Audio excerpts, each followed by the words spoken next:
There are a lot of pros and cons to having a pond. When we first put this pond in, it was great to have all the birds that coming by and the wildlife. They absolutely love the pond. Any kind of decorative water feature, the wildlife really enjoy. But when it comes down to the fall and the leaves start dropping from the trees, then the pond becomes basically a catch basin for, seems like, all the leaves in the neighborhood. Today we're going to show you how to do a little bit of pond maintenance and why it's important to cover that water with a net in the fall. When all the leaves end up falling into the pond, what you get is this black sludge. And so we decided to finally try to put an end to that. In this video, we're going to show you how to keep pond water cleaner by using pond netting. Pond netting makes the maintenance of a pond dramatically drop. Today we're going to show you how we installed one pond net in the fall and how we removed another pond net in the spring, and when we removed it, caught a remarkable catch of leaves. Installation of the pond net's pretty simple. Stretch it over the pond. You just make sure that you have three or more feet extra on every side so you can anchor it down well. If you have too much on one side or the other, you can just bunch it up and then stake it to the ground. All right. It works pretty well that way. Ours came with barbed plastic stakes, and those stakes held perfectly throughout all fall, all winter, and into the spring. Perfect. No issues whatsoever.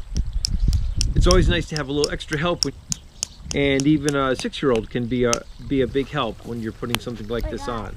But it's really a simple project, and it goes on pretty quick. This is the pond net we bought off Amazon.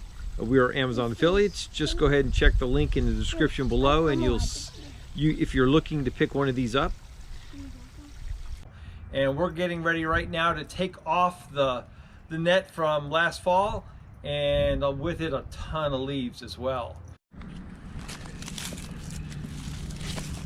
In this larger 1,500-gallon pond, it's surrounded by trees. So even though we have a pond filter in this particular pond, it's literally no match for the amount of leaves that the trees can dump. And that's where this pond netting comes in. The pond netting totally saves the day. It can be found in a variety of sizes. You can choose whatever size mesh you want or whatever size of the actual net you want. We also wanted pond netting that had small enough mesh to stop the herons from eating the fish out of the pond. The net proved super durable. No tears, no breaks. Lasted through fall, winter, and spring. And now all we're going to do is dry it out, lay it out, let it dry out, and then we'll fold it up and keep it till the next fall. The pond net itself is super thin, and so as you look at it from just a short distance, you can barely tell it's there, which makes it really nice. And in our case, as you can see here, it didn't even bother our duck visitors that come back every spring. Hope this video helps. If you got anything out of it, give us a thumbs up. Don't forget to subscribe, and we'll see you next time.